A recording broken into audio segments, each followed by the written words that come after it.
A temple sign's audacity reveals the insecurity of spiritual claims. In 1973, a small temple in Kyoto displayed a sign that read, "Enlightenment is not what you think." This video delves into the hidden costs of enlightenment, exploring the plateau where progress seems to stall, the counterintuitive lessons that arise, and how the body itself becomes a text of deeper understanding. Through these segments, we uncover the subtle yet profound shifts that challenge the conventional pursuit of awakening. After initial breakthroughs, practitioners often encounter a plateau where the sense of transformation seems to stabilize. This phase can be challenging as the initial excitement fades, and practitioners may struggle to integrate their insights into daily life. The body and mind may resist further change, leading to a sense of stagnation. This resistance is rooted in the fear of losing control, a mechanism known as psychological reactance, which preserves the ego's sense of stability. The paradox is that true transformation requires embracing uncertainty, yet the mind resists this dissolution of the self. This tension is a common challenge for those navigating the path of enlightenment, much like the Zen master Dogen encountered when he realized that true practice lies in the continuous effort to let go of the self.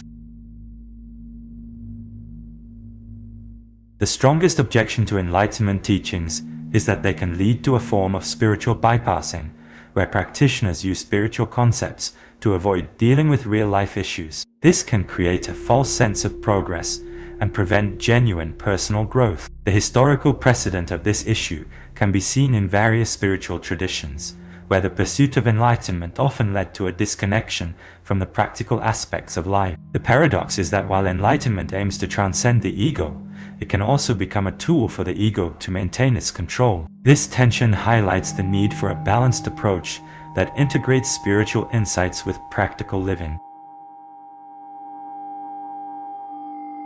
The body is a repository of our deepest insights, often revealing the truth before the mind can grasp lived reality. In the context of enlightenment, the body may signal a shift through subtle changes in posture, breathing, or muscle tension. These somatic signals can be seen as the body's way of preparing for deeper transformation. The paradox is that while the body can lead the way, the mind often resists these changes, creating a tension between the body's wisdom and the mind's resistance. This tension is a key aspect of the path to enlightenment.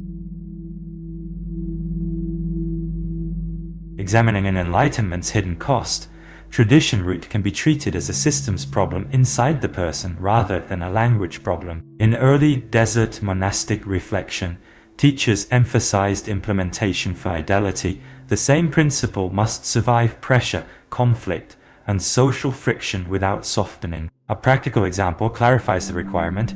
In a routine moment, an unanswered text leaves room for interpretation, and the mind reads criticism before context is available. Under load, ruminative looping under uncertainty dominates and converts open attention into predictable self-justification.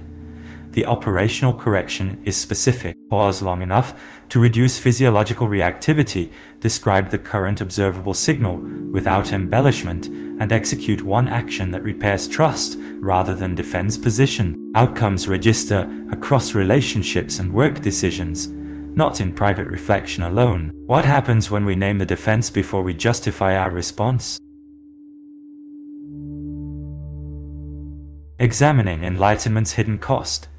Paradox first gains traction when it moves from philosophy into repeated behavioral experiment. In Taoist contemplative tradition, practitioners evaluated development by consistency of response across high-stakes situations, not by quality of articulation during calm intervals. A familiar setting demonstrates why this matters. During a low-stakes moment that suddenly feels high-stakes, a difficult tone appears in a conversation, and self-protection outruns clear perception. The hidden architecture of that moment is identity fusion, with a preferred self-story narrowing available responses before deliberate thought can engage. Interrupting that sequence requires precision. Register the first signal before the narrative solidifies.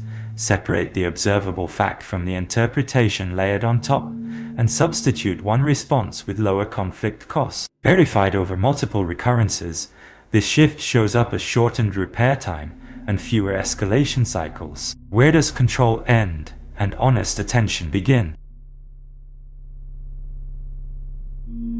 How do we navigate the tension between the mind's resistance and the body's wisdom on the path to enlightenment?